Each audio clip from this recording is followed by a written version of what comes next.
Bismillahirrahmanirrahim. Assalamualaikum warahmatullahi wabarakatuh. Perkenalkan, nama saya Yuni Rahmana Lubis dengan NIM 0703223053. Di sini saya akan mempresentasikan tentang mitigasi bencana, yaitu jenis dan penanggulangan studi kasus. Kenapa sih Indonesia merupakan negara yang rawan bencana? Indonesia merupakan negara yang rawan bencana karena berada di pertemuan tiga lempeng tektonik dan memiliki banyak gunung berapi aktif. Selain itu, bencana seperti banjir dan tanah longsor juga sering terjadi. Oleh karena itu, mitigasi bencana sangat penting untuk mengurangi risiko dan dampaknya. Ada beberapa pokok pembahasan yang akan kita bahas di sini. Yang pertama yaitu jenis-jenis bencana di Indonesia. Yang kedua yaitu konsep dan mitigasi bencana. Yang ketiga, permasalahan dalam penanganan bencana. Dan yang keempat yaitu upaya atau solusi peningkatan mitigasi.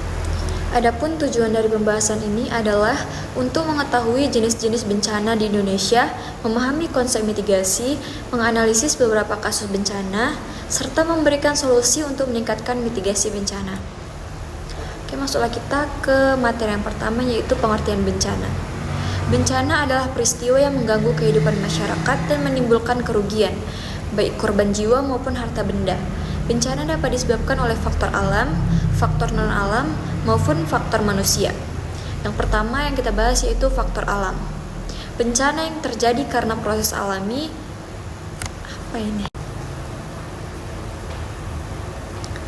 Yang pertama yaitu faktor alam. Bencana yang terjadi karena proses alami di bumi tanpa campur tangan manusia. Contohnya gempa bumi, tsunami, gunung meletus, banjir, dan tanah longsor. Faktor yang kedua yaitu faktor non-alam. Bencana yang terjadi akibat kejadian di luar alam seperti kegagalan sistem atau peristiwa tertentu. Misalnya wabah penyakit yaitu pandemi, kegagalan teknologi misalnya kebocoran reaktor atau kecelakaan industri, dan pencemaran lingkungan. Faktor yang ketiga yaitu faktor manusia.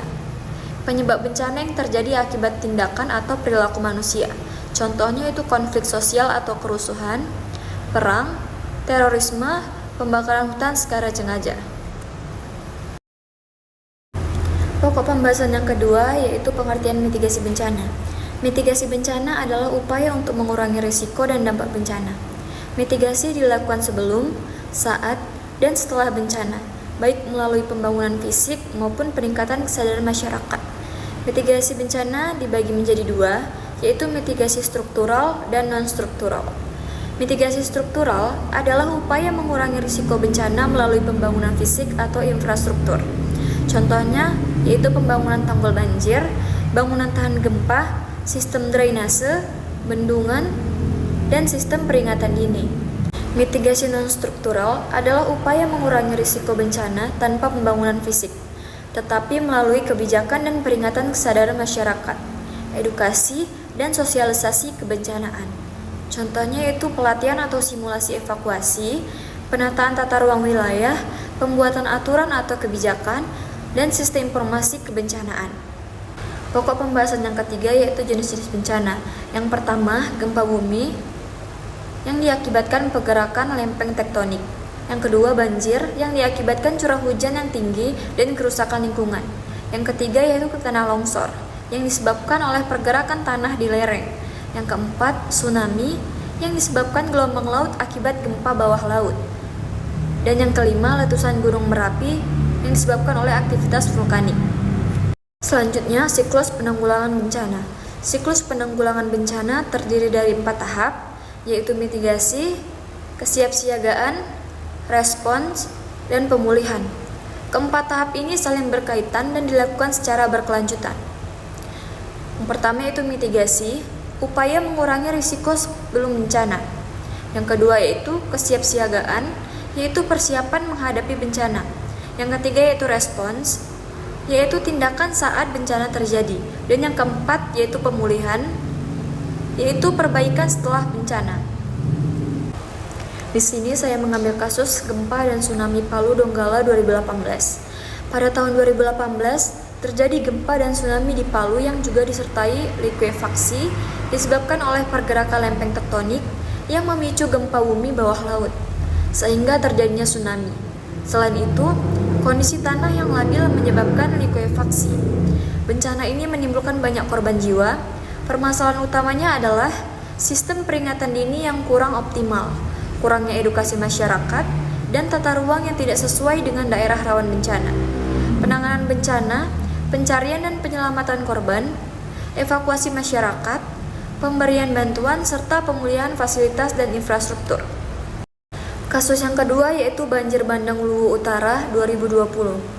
Banjir bandang di Luwu Utara tahun 2020 disebabkan oleh hujan deras dan kerusakan hutan di daerah hulu. Bencana ini menimbulkan kerusakan besar. Permasalahan utamanya adalah tidak adanya sistem peringatan dini, pemukiman di daerah rawan, serta keterbatasan penanganan. Penanganan bencana yang dilakukan dengan evakuasi korban, pemberian bantuan, pembersihan lumpur, serta perbaikan infrastruktur yang rusak. Kasus yang ketiga yaitu erupsi Gunung Semeru. Erupsi Gunung Semeru tahun 2021 menyebabkan awan panas yang merusak pemukiman warga. Permasalahan utamanya adalah masih adanya masyarakat di zona bahaya dan kesiapsiagaan yang kurang optimal. Penanganan bencana yang dilakukan dengan evakuasi warga, pemberian bantuan, serta perbaikan fasilitas. Selain itu, dilakukan relokasi ke daerah yang lebih aman. Selanjutnya, permasalahan dan solusi bencana. Analisis permasalahan. Dari beberapa kasus bencana, terdapat permasalahan yang sama, yaitu lemahnya sistem peringatan dini, kurangnya penegakan tata ruang, rendahnya kesadaran masyarakat, serta keterbatasan kapasitas pemerintah dalam penanganan bencana. Solusi untuk mengatasi permasalahan tersebut diperlukan peningkatan sistem peringatan dini, penegakan tata ruang, edukasi masyarakat, serta penguatan kapasitas pemerintah dalam penanggulangan bencana. Kesimpulannya, Indonesia adalah negara yang sangat rawan bencana. Oleh karena itu, mitigasi bukan lagi pilihan, tetapi kebutuhan. Namun, masih terdapat berbagai kelemahan dalam sistem yang harus segera diperbaiki. Untuk itu, diperlukan kerjasama semua pihak agar penanggulangan bencana di Indonesia menjadi lebih baik. Sekian presentasi dari saya. Mohon maaf jika ada kata-kata yang salah dan kurang berkenan.